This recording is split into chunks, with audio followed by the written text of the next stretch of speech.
My name is Jamie Connor and I do Thai boxing.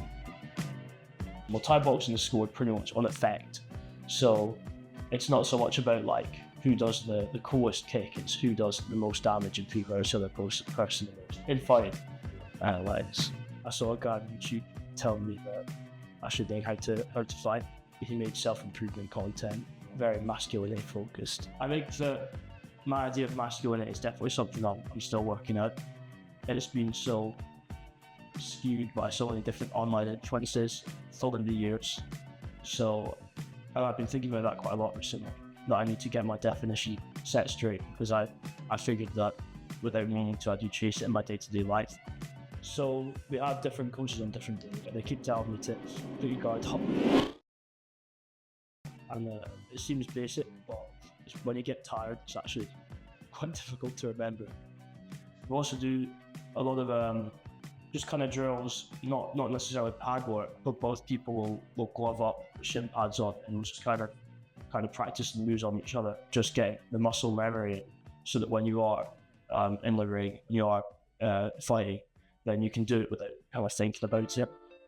So with flow state, I've thought about it a lot in terms of kind of working and productivity. I feel like when you're sparring, for example, you kind of automatically, without trying to go into a flow state, you do end up going into a flow state. There's no other time when you're as present as you are when you've just been carded in the face. Fully focused, like totally present.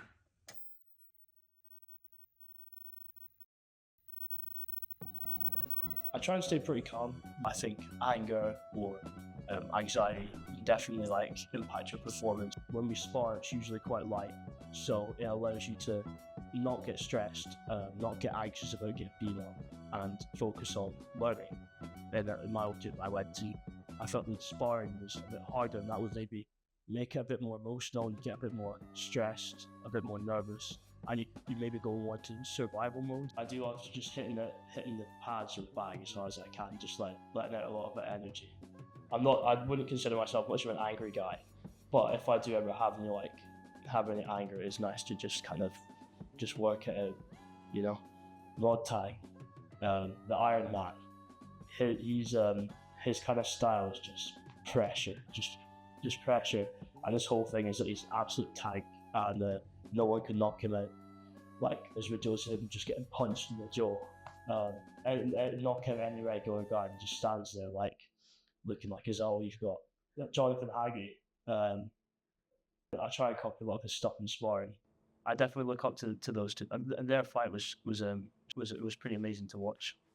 There's also motivationally, I think there's quite a lot of Christian fighters in the UFC that I like look up to, and I kind of, it would be cool if I could follow in their footsteps.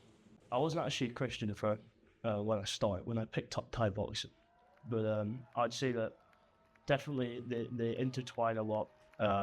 Faith, the body is a temple, as it says. So treat my body well, and it benefits also my training and my Thai boxing. A lot of people have said it's the best decision that they've ever made in their lives. So I'm hoping that I'll be one of those people. Anyone who comes into martial arts thinking that they're the best and they will be the best, you get humbled pretty quickly. It's easy to imagine yourself showing up to training and being some undiscovered prodigy.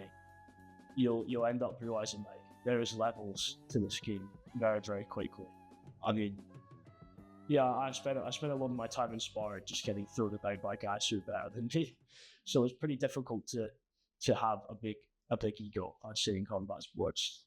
There's been a couple of times, you know, I had to take a few weeks off training here and there, and even that, it's really had its impact. I've really felt down in the dumps, sitting at home, missing training. I think any athlete will know the feeling of not being able to train from an injury.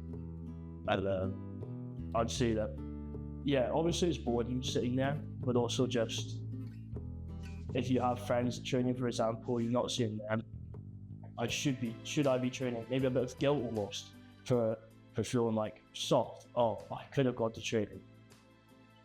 And there's I'm sure you guys will know there's a lot of like misleading information about masculinity and how it's portrayed especially in online spaces. So it's difficult to look through all of that and kind of put that all to the side and kind of figure out what your idea of masculinity actually is and what it really means to you.